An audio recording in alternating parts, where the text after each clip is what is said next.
On Twitter this.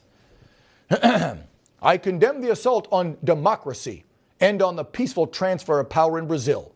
Brazil's democratic institutions have our full support, and the will of the Brazilian people must not be undermined. I look forward to continuing to work with Lula, end quote. Again, from our alleged president. So it could be that Biden and the Lula sympathizers will work to maybe extradite Bolsonaro from our country back to Brazil and then charge him with something. Again, does all this sound familiar?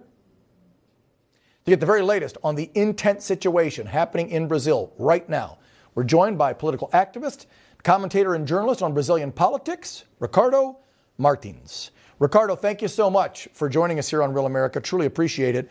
I would say this looks like a powder keg getting ready to explode, but it looks like it's already exploded, and now there's just a different explosion every other day. However, I'm getting reports that the protests have died down. Is that in fact true? Because I don't know that we're getting all the accurate media reports from your country into ours.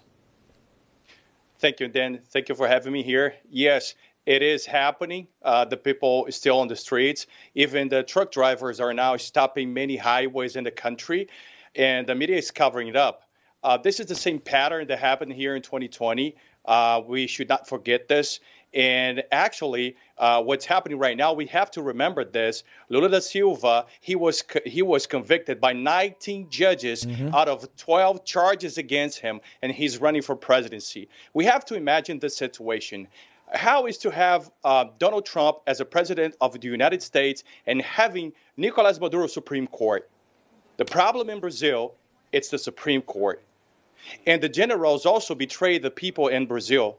And this is why, for the first time in history, we have a concentration camp in Brazil, and the federal police gymnasium, and the headquarters of the federal police.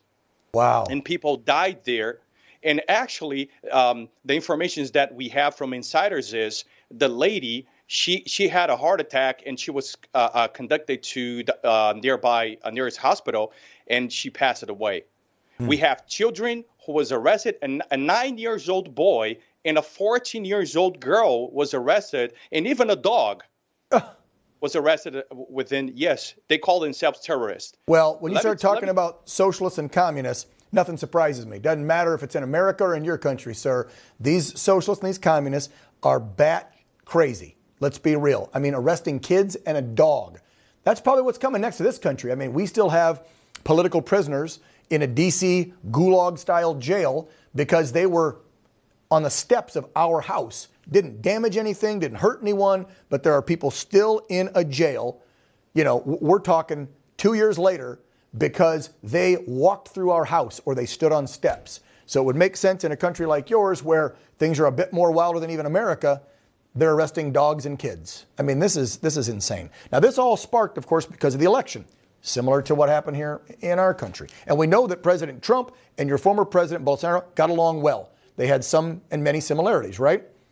Do you feel, and what has pointed to cause the uprising? Like, what was that last straw that broke the camel's back? Was there evidence of election tampering that day of, or stuff that led up? But what really set this whole powder keg off where they believed your elections were rigged as well?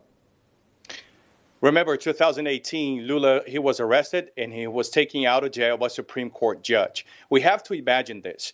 9 out of 11 judges are socialists, and they were put in there by Lula da Silva and Dilma Rousseff. They're all socialists, and they're going to stand for what is right. We have a tribunal called Electoral Court, which is the chief judge, Alexandre de Moraes, that sits as the head of the Supreme Electoral Court.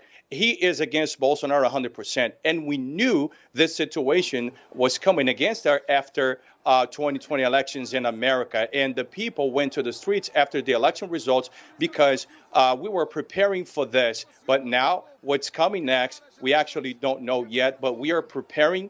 We have for the first time in history a conservative and right-wing Senate and the Chamber of Congress in Brazil for the first time in history. But now, with Alexandre de Moraes with so much power in hands, we never know what's going to happen. Wow. All right, Ricardo, do me a favor. Please stay in touch with my producers. Let us know as things escalate down there, because I know this is far from over. Because from what I'm hearing and seeing reports and listening to you, the Brazilian people are not going to just give up easy on this one. I mean, they want their rights. They want a free and fair election. And it sounds like you've got some corruption down there, possibly worse than America's dealing with. Ricardo Martins, political activist, commentator, and journalist for Brazilian politics. Thank you so much, sir. Appreciate it. Thank you for standing with us, Dan. Of course. Take care.